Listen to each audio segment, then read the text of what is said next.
Will Kayatin here on Monday, March 30th, 2020 at KVAC's Holler Professional Broadcasting Studio, and I am joined by my friend, longtime friend of over 35 years, and distinguished guest, Mr. Fletcher Long.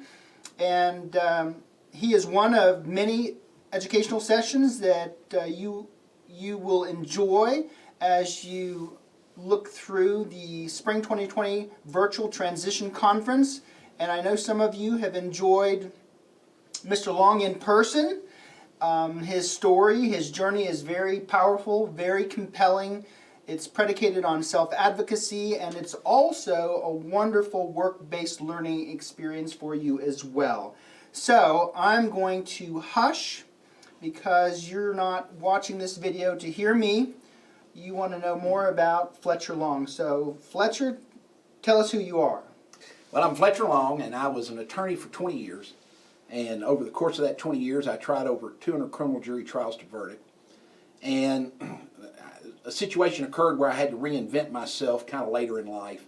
You know, starting a new career at 50 is, or you know, in your late 40s is not really what you envision. But luckily, I had developed some skills through the years that I could use to transition. And one of them, I've got to say, and I had to think of this, we're at the beautiful Holler studio here in Hazard, and you've got the fireplace roaring behind us. We do. It's beautiful fire, and it reminds me of one of my colleagues from my radio days, a guy, his name was Bob Bell, who was a very well distinguished member of the radio broadcasting community in Nashville, had a show that was called Sports Talk, and it was a huge show in Nashville, Tennessee, one of the most popular sports talk radio shows in Nashville, and covered numerous Tennessee football and basketball and that kind of stuff. And Bob used to say, we're here in the oak paneled study at the WLAC studios, throwing another log on the fire. Of course, this was the old radio days, and nobody streamed anything, and he was painting a beautiful picture for us with his words. You know, and I can tell you, I broadcast from the same studio as Bob. It was not oak paneled. There was no fireplace, and there was never a fire roaring in the studios at WLAC in Nashville, Tennessee. But you get the picture. He used to say it all the time. You know, welcome to the oak paneled study. But one thing I wanted to talk about was being mindful to develop a skill set that can be applied in different career settings, because you really don't know as you go through life that what you start out doing is going to be what you end up doing. Exactly. And so I was very fortunate. The first thing that I want to tell you, the most important thing is to get an education. And a lot of times people attenuate that with getting a degree. Some people are eminently degreed, but somehow are still not very well educated. And then there's other people that are both well degreed and well educated. But the most important thing to do in life, and this goes right down when your mother used to say, or a teacher would say, don't cheat yourself. When you're in school, they're teaching you things that you can use to make a living throughout your life.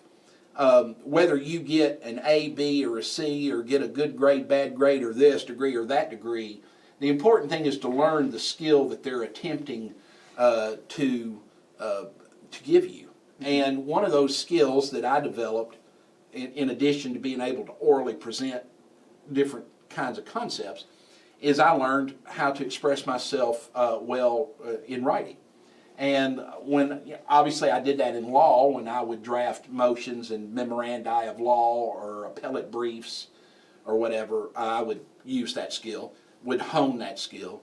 And then when I was no longer going to be a lawyer, I went into the newspaper business. I'm the editor of the Jackson Times-Voice, or the Breathitt County Times-Voice. I think it was the Jackson County Times and the Breathitt County Voice, and they merged. But I think it's the Breathitt County Times-Voice. You would think I'd know the name of the paper. I'm the editor of the paper. I don't know the name of the paper. That's glorious. I also am a professional writer. I work for the Kentucky River Community Care in there as the multimedia writer in the Horizon Media office here in Hazard, which is the public relations arm of an industry that, among other things, is a healthcare provider on many different types of modalities, from medical and patient care to even psychiatric offerings.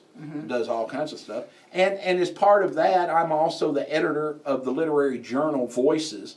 I'm sure many of you have heard of that. Voices is a literary journal that is distributed throughout the Appalachian Mountain region of Kentucky yearly. We have submissions that are submitted to us over the course of the year, when we publish a cutoff date, and then after that the reading committee sits down and determines which of these fine vignettes or poems or novellas or haiku or whatever form of written expression that you like, and artwork. Artwork gets submitted for Voices, and we have visual presentations too. So I was very fortunate that I was able to transition from, because like I said, I can't stress this enough. Life is full of uncertainties, right? I mean, I knew you, Bill, when we were growing, or Dr. Will, pardon me. See, I knew him as Bill, pardon me. But I knew you when we were growing up, and you were In Western Kentucky. in Western Kentucky. And I distinctly remember you telling me that you were going to be a Kentucky State policeman. I remember you telling me that. I remember you telling me that you were going to go to Eastern Kentucky University and you were going to study that, and you wanted to be a Kentucky State policeman. Well, you didn't end up a Kentucky State Exactly. policeman. You ended up a college professor with a doctorate, and now you provide educational experiences through different venues and through different stations and using different parts of the learning process. And so you're something different than what you thought you'd be. And, Exactly. I thought I was going to be president of the United States, and I'm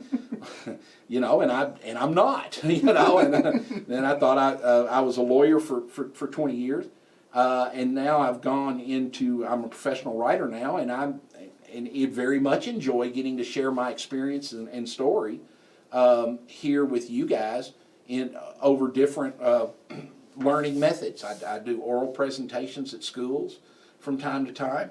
I have different things that I integrate into the oral presentation, and I get to come in and do a cool video. So all of those things are fun, but the most important thing is that I was able through school to develop different types of skill sets that are making me able to deliver the type of presentation that you're witnessing right now.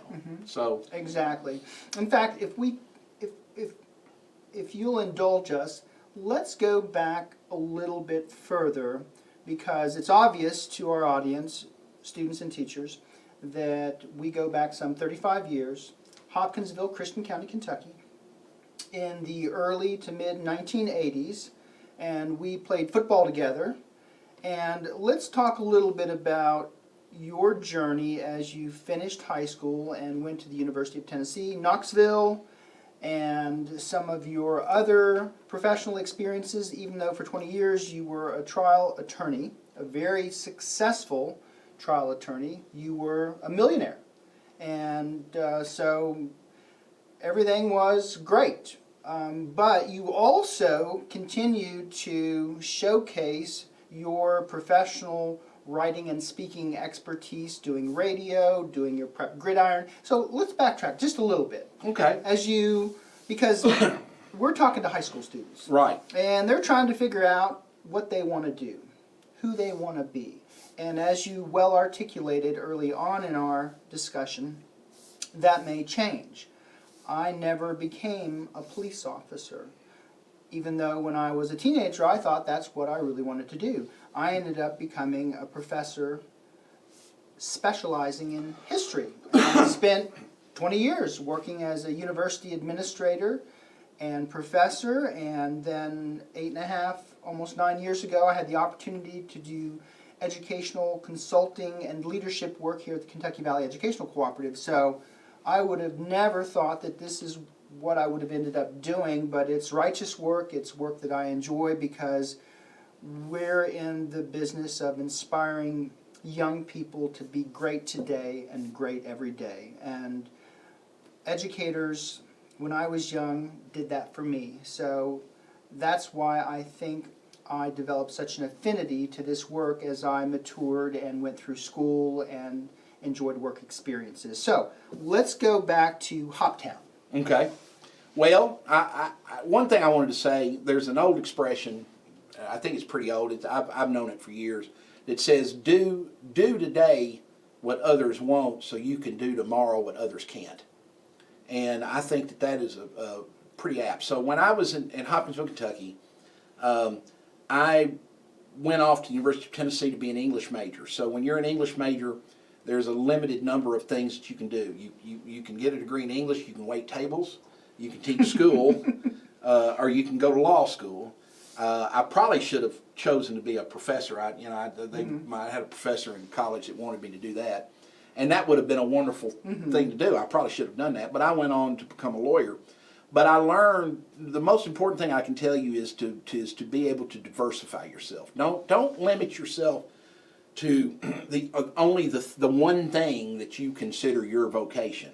Have some hobbies, diversify yourself, have other interests that are apart from what you do. I knew many lawyers through the years that the law just absolutely consumed them. I remember I went to a legal learning weekend one time with a lawyer who was a very good lawyer, but he set up the entire conference to where you could not play golf at all because he had these sporadic meetings going throughout the day. And his name was Rich, and I told him one day, I said, Rich, you need to get a hobby. You're going to burn out if you don't have a hobby.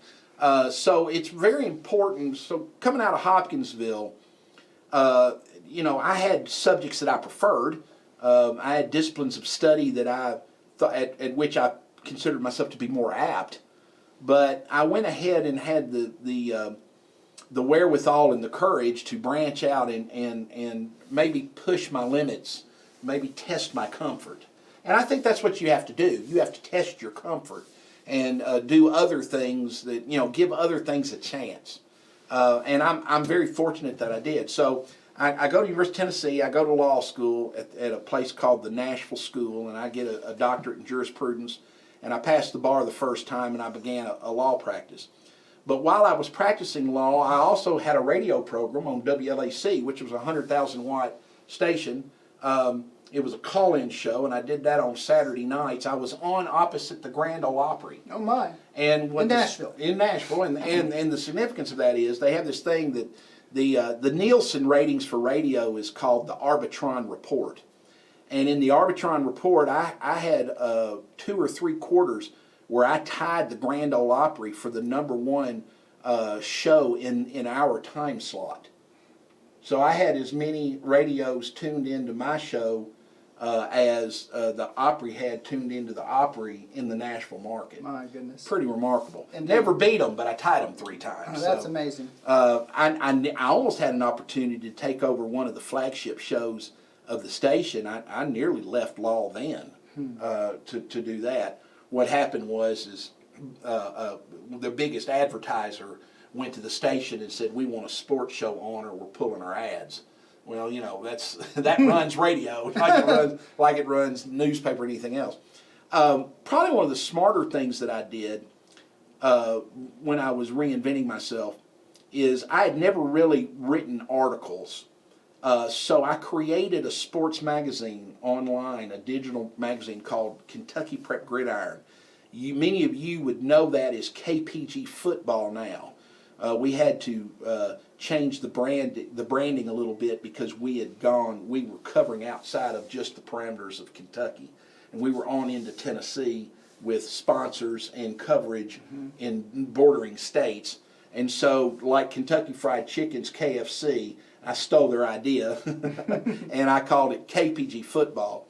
And it has been a very successful online sports magazine. It has an Associated Press vote now. Yes. You're a member of the AP? I'm a member of the Associated Press and considered the leading authority in Kentucky high school football. I think that and a quarter will buy you a cup of coffee, but it is. I'll tell you that people get torn up when I give an opinion about a team, coach, or player.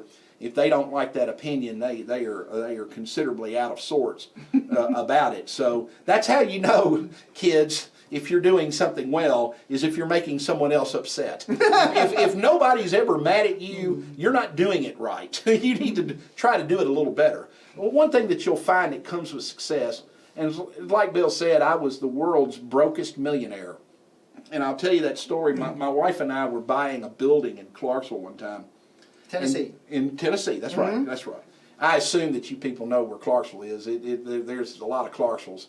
But we were buying a building in Clarksville, Tennessee, and we had to put together our financial statement in order to obtain the loan to buy the building. And so the bank put together a financial statement for my wife and me and determined that we were worth $1.5 million. At the time, I was about, I don't know, 42 or 3 years old. And we were coming back from that meeting, and they lent us the money. They lent it, based on this financial statement, they lent us close to $750,000. It's a lot of money. Yeah, that's a lot of money. So in other words, it wasn't just a bunch of Hufflepuff. I mean, for a bank, any of you know anything about banks? I mean, the banks don't just hand money out, but they lent us pretty close to $750,000 to buy this building, and financed it at 90% of the purchase price cost, where we only had to put 10% down, which is the most you could get in a commercial loan was 90%. There are no 100% commercial loans. So anyway, we're coming back, and I looked at my wife. I didn't have enough money to buy us dinner on me, you know. I looked at my wife, and I said, well, what'd you think about us being worth $1.5 million? She goes, yeah, I always figured when we were millionaires that we'd have enough money to eat. And I said, I know, it's kind of anticlimactic, isn't it, that you know, worth $1.5 million. So one thing you're going to learn, kiddos, is there's a difference between what you're worth on paper and what you're worth liquid. There are people that are millionaires on paper, but that doesn't mean they're necessarily a millionaire in liquidity, in cash. You know, they can't turn it into instant money. You know, there's a difference between what is, you know, like, you know, for instance, homeowners, right? Your house is worth X amount of money, but it's worth X amount of money if somebody's going to stroke you a check for that amount of money in the next 24 hours, right? That's right. So, I mean, it takes more than a minute to access the value of the home, right? So anyway, like I said, I was the world's brokest millionaire. I couldn't even buy dinner, but I started Kentucky Prep Gridiron with a partner out of Owensboro, Kentucky, named Greg Goff. He owned a big company, and I'm the writer, and he handles the business. So all I get from the magazines, I write articles and publish articles and get a check. Right, he does the rest of it. You got a complaint? Contact Greg Goff. You know, what we owe you for this bill? Contact Greg Goff. You know. He handles the bank and all that kind of stuff. And I get a monthly check, and then I get bonused at Christmas. I mean, he does too. But anyway, it's been a fabulously successful venture. We have, for instance, 2,640 Twitter followers. Now, I'm going to tell you, it takes a while to get a Twitter follower. Now, some of you people out there know what I'm talking about and can appreciate 2,640 Twitter followers is you know, like, well, that's like local celebrity level. You know, that's the guy at WYNT that's on television. That's that level. You know, he has probably 3,000 or so Twitter followers. You know, the sports. Right. It, you know, sports you get up to 10,000 Twitter followers, and I'm like a regional celebrity. I mean, these things all have levels. You know, you got to learn these levels. But anyway, so I went into that, and that has been a very successful venture. We've done a lot to publicize middle and high school football players. We've done a lot for the game of middle school football. We have the only middle school all-state team in Kentucky history in football. We have the only 9th and 10th grade all-state teams in Kentucky history in football. We are the definitive teams at those levels. And the KYMSFA had regional players of the year because of KPG football, because of our middle school all-state team. They're worried that we're muscling them out of the middle school football game. You know, everybody wants that. No, I'm kidding. Middle school, but the funny thing is how KPG football started, and I'm excited to tell you this. Now, boys and girls, sometimes when you're a smart aleck, you create a competitor. What happened was, is we had 7 kids from Hopkinsville had made the very prestigious Team Kentucky Future Stars game, the Tennessee-Kentucky game. You knew it as a high school game. Well, you know, the middle school, it's now a middle school game. But it's the same game, right? It has that same history and pedigree.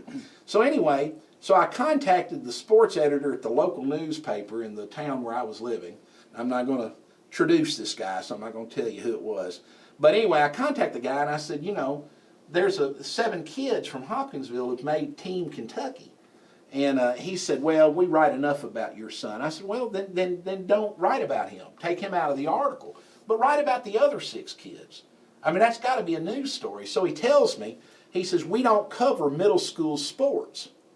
Well, the next day, the headline was Country Club Swimmers do great at South Central Swim Meet. I thought, you don't cover middle school football, but you cover country club swimming? You know? So I decided, and this is where he created a competitor. I said, you know, why am I asking this guy? And this is a question that some of you can ask yourself. Why am I asking a guy to do something that I'm eminently better at than he in the first place? Why in the world am I asking someone to write me an article? Why do I need anybody to write me an article? Well, I don't. So I went out, I bought a WordPress, which is the online site that makes our stuff look very professional when we post it.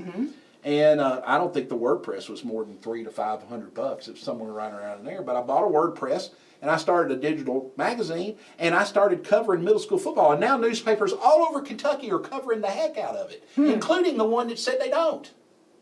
They're all covering it now because they don't want to lose advertisers to Exactly. it. You see what I'm saying? So I showed the newspapers in Kentucky that they will cover middle school athletics, at least football. I've shown them, and they're doing it.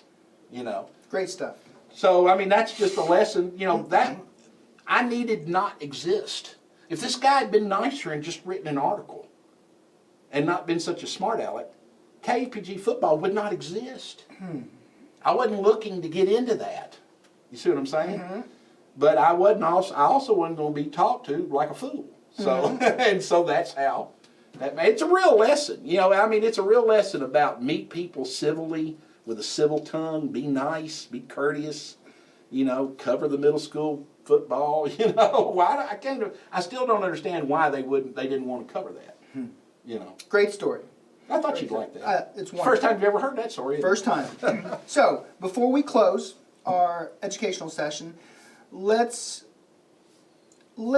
make a personal connection with these young people. They need to know a little bit more about Fletcher Long, the person, the husband, the father. Let's just talk a little bit about, you've made Appalachian, Kentucky your home, and you've been here for just about a year now. Right. And Close. you've got some children, and your wife is a wonderful English teacher at Breathitt County High School. So we appreciate all her leadership. Bibi, that's her name. And so talk a little bit about your family, and you just came back recently from Colorado Springs, the Air Force Academy, and let's kind of finish with Fletcher, the person, so these young people can make that connection, because you are very, very real. You are Americana, and can't tell you how much I appreciate you taking time, especially during this COVID-19 period. That's why we're exercising social distancing here as we do this video vignette for you. But talk about Fletcher, the person, the husband, I've the father. even demonstrated the COVID-19 Yes. cough, hadn't I? Yes. Well, I'm a father, and I have 4 children. And I have a grandchild named Julia Bellamy that is just the cutest thing ever. My wife and I'd married a woman who's so good looking no one can believe she's married to me.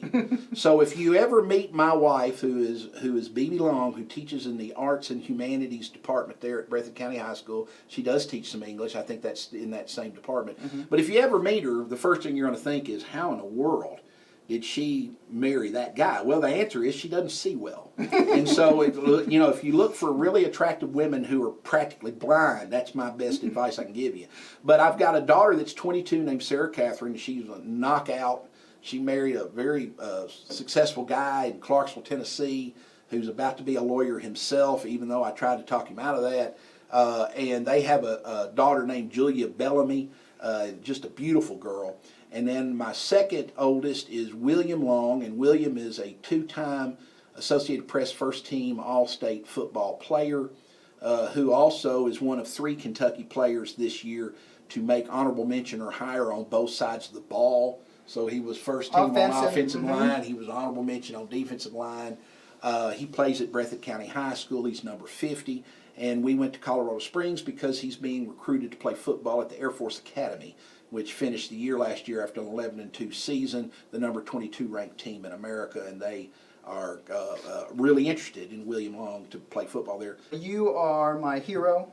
You're a dear friend, confidant, and I cannot tell you how much I appreciate your time and all the good information that you're sharing with our young people. And even though you're going to experience Fletcher Long virtually, we look forward, as we push forward, to bringing Fletcher to your school for an in-school workshop. He has been out in the schools with me, and he is absolutely dynamic. So, with that, we will put a bow ribbon on it, and it's customary for us to say we will holler at you later. You want me to say it? Please. We'll holler at you later.